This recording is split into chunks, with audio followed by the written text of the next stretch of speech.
Hi. I forgot Nicole Kali. Yes. Live from Central Park, New York City. It is Tuesday morning. It was Monday night. How are you? Well. It's been a little bit, but we are here to share some updates and, talk about the history of this place. Site that many visit and, kind of vitalized in a way, right? Central Park, it's like this iconic mainstay of the city, right? Settled and sold, and now people walk through it in the millions every day.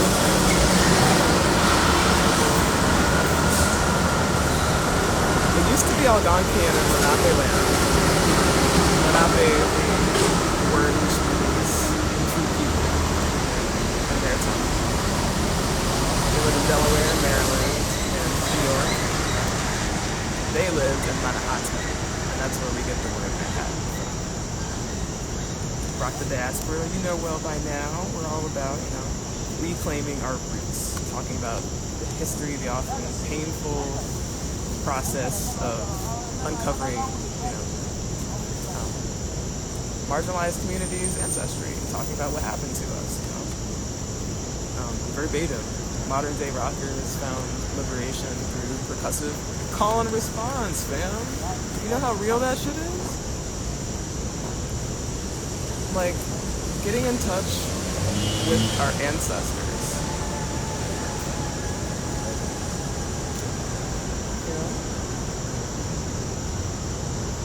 I'm really talking about what happened to us on a diasporic level.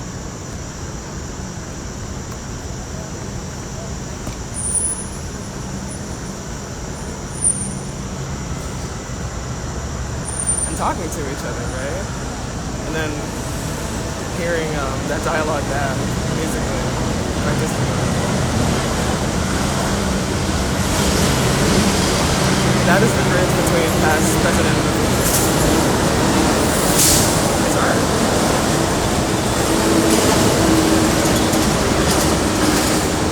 Afrofuturism is the bridge between past, present, and the future. It's kind of like all eras at once right now. And the crazy part about Central Park is that it actually used to be Seneca Village, right? Primarily black spot. About 66% of the residents here were African American, right? Alongside German and Irish and Italian, but it was mainly us. From 82nd Street to 89th Street.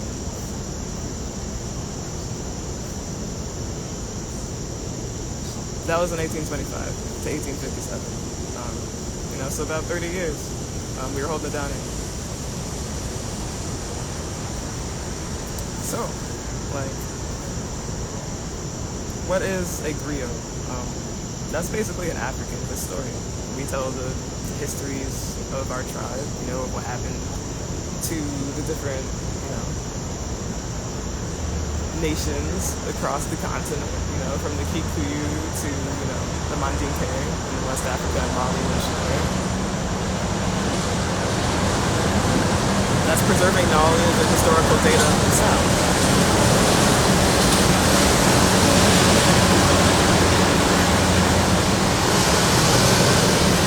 And that tradition is so old that it really predates coming here, to America. It predates collective that I've been part of, like Black Rockers United or Rock the Diaspora. That's just shit that we've been doing since I think time has been time. And an artist's job is to reflect the times. That's what Nina Simone said. She was really smart and wise in that. When you look around you and you really connect with people and see the things that can be changed, then I think you're really getting to the core of why it's important, to express yourself and why it's important to create, because it's giving you a power that you may not otherwise feel or have. To an extent, you are a griot, right? You're an historian by giving an accurate account of your life in these times, right? These times that can't be duplicated, Like, truly, these are, like, unprecedented times. And you deserve to tell the story. So welcome to the forum. Let's talk. Let's hear what you gotta say. So Seneca Village used to be, like, as I said, Native American land. It used to be Manahata. But around 1825, like, two landowners basically split up what about like several hundred acres of land, 200 plots. AME, like Zion Church, had like several plots. Andrew Williams like bought like a couple. Another free black lady bought some, and it was like $625 or so, right? So by 1855, 66% of, a section of what's now Central Park was straight up black neighborhood. But that still had no connection to the previous indigenous residents, right? So wouldn't you know it though, this is where like 10% of New York's entire like eligible black voting population was here, by 1845, which is wild to me. What happened? Eminent domain happened. Gentrification happened. Unfortunately, the city has never existed without it. It's always been this kind of struggle against what was here and then what ends up being here. So the New York legislature decided about 775 acres, like I said, from 59 to 106th Street, from 5th to 8th Avenue, would be turned into Central Park. And, slowly everyone was forced to leave. Their lives were changed, and we still aren't really sure where the entire community went to, right? They left remnants of their life, artifacts, right? Just like in the Freedmen's Cemetery in Alexandria, they left parts of, their past here, like cookware here, a pot there, a mirror, a comb, but not their identity, right? So they're still somewhat of a major mystery to us. And even in 2011, we're still trying to understand, like, who were the people that lived in Central Park? Like, who were the Seneca villagers? That we still don't know is a story in and of itself, right? Because no one cared enough to think about them, right? This is the story of so many hoods and so many blocks and so many places around the world, right? Is that a neighborhood's story is rewritten because the people that used to live there no longer do. Why do we dismantle communities just to regret it? I don't know. We're gonna figure it out. That's what we're here for. Rock the Diaspora is all about it. So what you been up to? I got some shows from Wednesday, and then some that are happening today, but only one. There's a punk show, Strung Out, held here. Templeton Peck over in England, Leeds, Key Club. There was London, New Cross Inn, Tours. As I Lay Dying, Charleston Grand and Impios, Janice Live, Florida. Also in Conduit, Winter Park, Florida. There is Zao, Mas and Cell. Breed, if you know them. Wicked Trip, or Pond Digger, hell yeah, Al's Bar. Chevelle's on fucking tour. I'm really hyped about that. Chevelle and Tiger Cub, House of Blues, Myrtle Beach, South Carolina. Career Woman, Diner, Warm Thoughts, LA's Echo. We the Kings, Padfoot, Elevation 27, Virginia Beach. Blackstone Cherry, and Non-Point at the Loud, Huntington Beach, West Virginia. Thursday, there was Majestina, The Hex, Millwood, Juniper Hollow, and that was a Fibber McGee's over in Dublin, Ireland. Washed Out, really awesome alternative artist was at Atlanta.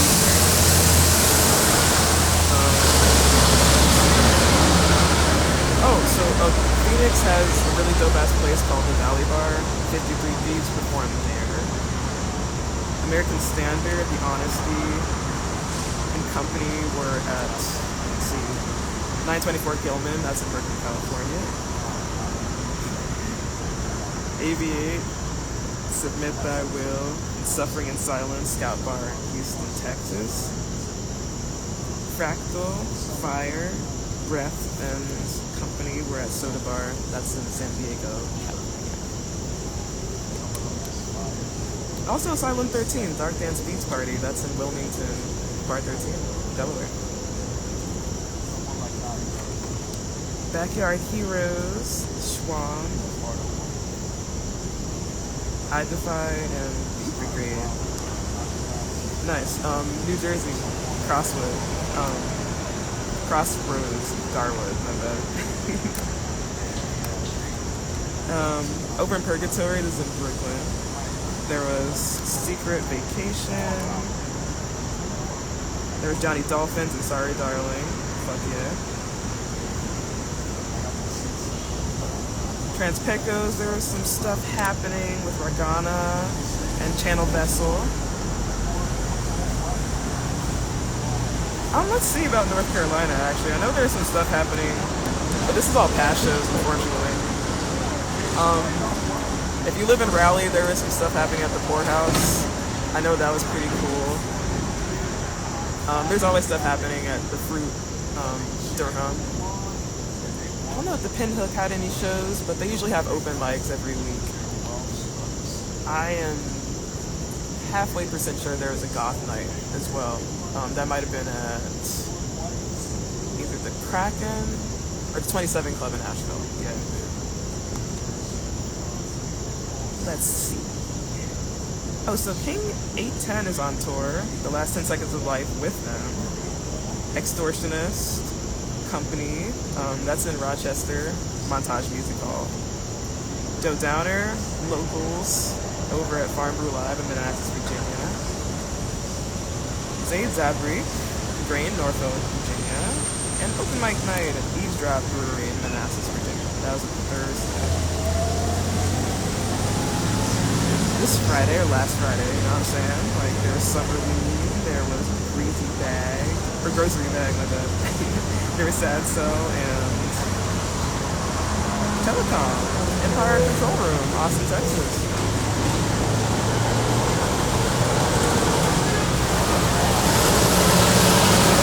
Also in Austin, Texas, there's a really cool bar called Valhalla. There's Mars Guards, Shysters, Vegas Day Trip, Lavender Scare. Let's see what else. Oh, Perfect Nightmare, Acid Train, Beautiful Disastros, again in Berkeley, California, 924 Gilman. Project X over at the Frontier Club in Colorado. Blackwater Rising, yes. Morlun, Heroin Honey. I think it's in Las Vegas. Counts Vamps, if you've ever been there. Really cool fucking bar. East Coast Defense, BAM. Hayes Dowdy, / Run DC. Heron Muscle, and the MFC. Holy Frijoles, Baltimore. Legendary venue. Black Flag, QXT's Newark, New Jersey. Oh, nice. Phantom Ships and Sean. 185 King Street, Brevard, North Carolina. The Zeros, 38 Coffin, Radio Weekend. I was over at Seattle, the Funhouse. This is Friday shows, mind you. Saturday Dome. What else? Oh no, there's still some shows in West Virginia on Friday. Grateful Dead Experience, Martinsburg, the Apollo Civic Theater, and then some other stuff. Right on.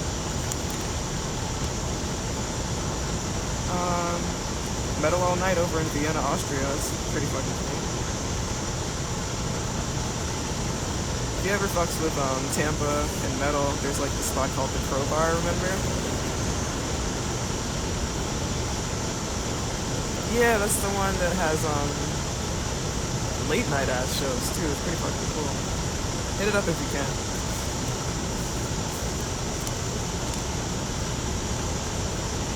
know some of y'all fuck with Sumac. I definitely do. They perform a portrayal of guilt at Valley Bar. Nice Saturday. As usual, Bar Sinister has their like non-industrial night. You know what I'm saying? It's at like 10 p.m. over in LA. Colorado, Lions Lair, Denver, also has Rock, DJ Donkey. It's a little like earlier than usual. Yeah, Reno has their goth night too.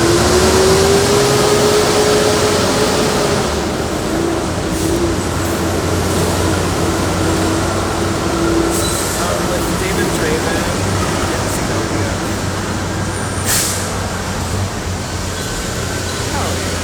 So cool.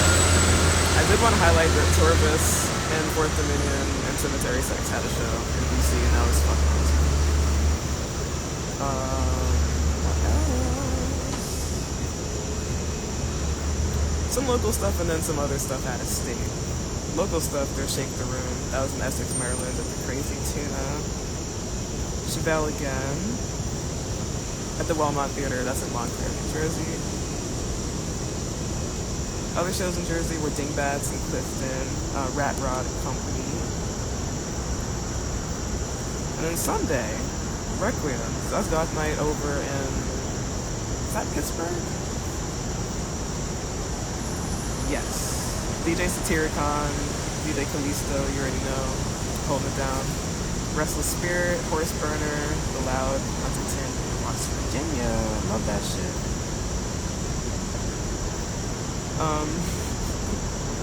Hell yeah, Bad Manners was playing at the Fleece. We love to see it. That's awesome. Spins on Tour, they performed with Joy Downer, Belly Up in San Francisco, California. Mechanical Canine, yeah, like from Jimmy Neutron. And the Neckbeards, the Undercroft, Baltimore. That's like a straight edge venue, mind you, so like be mindful if you hit it up. No drugs, no alcohol. Nice. I forgot that there was late night shows at the bitter end, so like Kapow performed at 11 on Sunday night, which is a really cool band that I just found out about. Brethren Hog, nice. Heat Death Paradox, my bad. And Wide Open Wounds, 27 Club Asheville, like I see it. Cake, Browns Island, Richmond, Virginia. That was actually a really big one. There's supposed to be a show in Tompkins Square Park, if you remember, but that got canceled because it was raining heavy that day.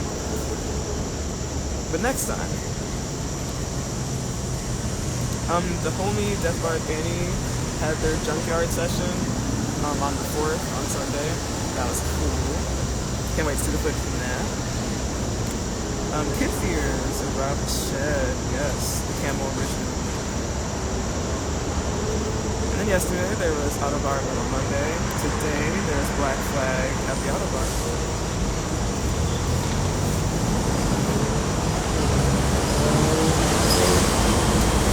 Yeah, it's not easy being part of a timeline that's like so chock full of like these never before happening shit, like from COVID to like, you know what I'm saying, like climate change to Palestine. Like it's a lot to keep up with. But I have faith in y'all. It's gonna be okay. I myself find myself getting a little too overwhelmed, I guess, with the flood of information out there. That's where art comes in. It's really informative in many ways. Finding out about the world and then talking about it in ways that aren't so stressful. Gotta be real about some stuff though. It's not always an easy conversation, you know? Coming to consensus with folks, that's one of the hardest things to do, especially in the past. So yeah, like, what I guess scares me the most and what daunts me the most is failing to have proper dialogue with people in communication, right? Like, finding the balance of like listening versus talking, and what to say and the right things to say.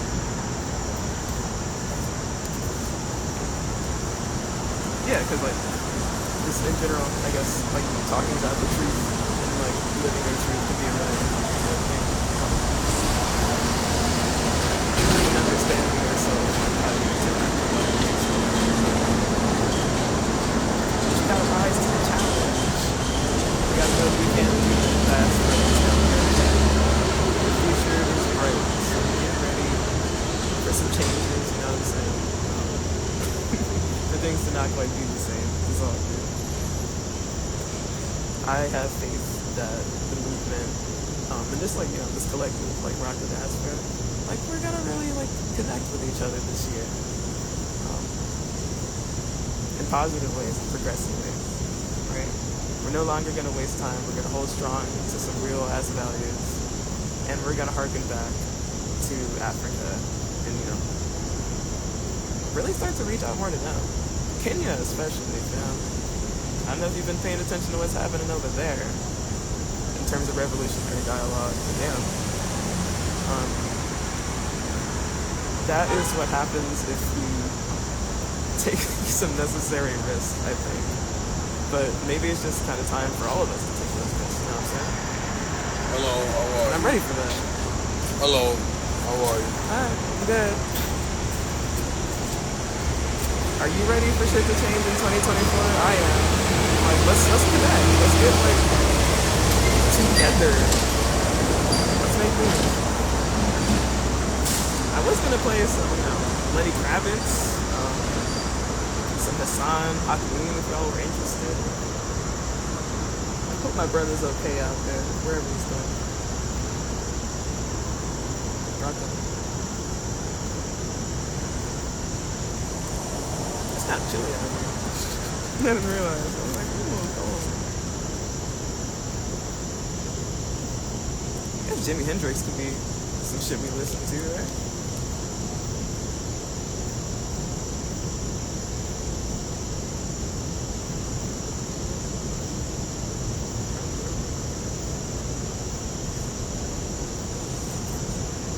Y'all fuck with Jimi Hendrix? Of course you do. I know this loud.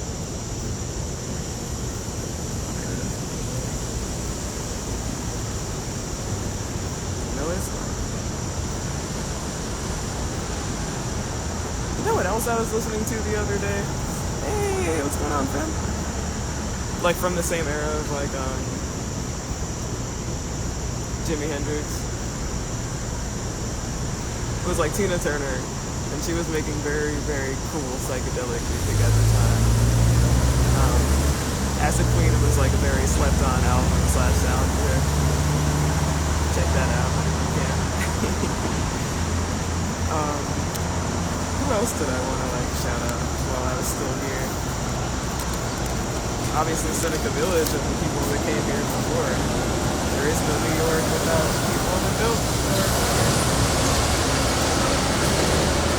Some cool historical plugs. Flatbush Avenue used to be like a massive, indigenous like walkway. It used to connect, I think, all the way up to Astor Place if you like followed it, up to like Lower Manhattan from downtown Brooklyn. It was really cool. And then it would split off at basically the same place where the train station is.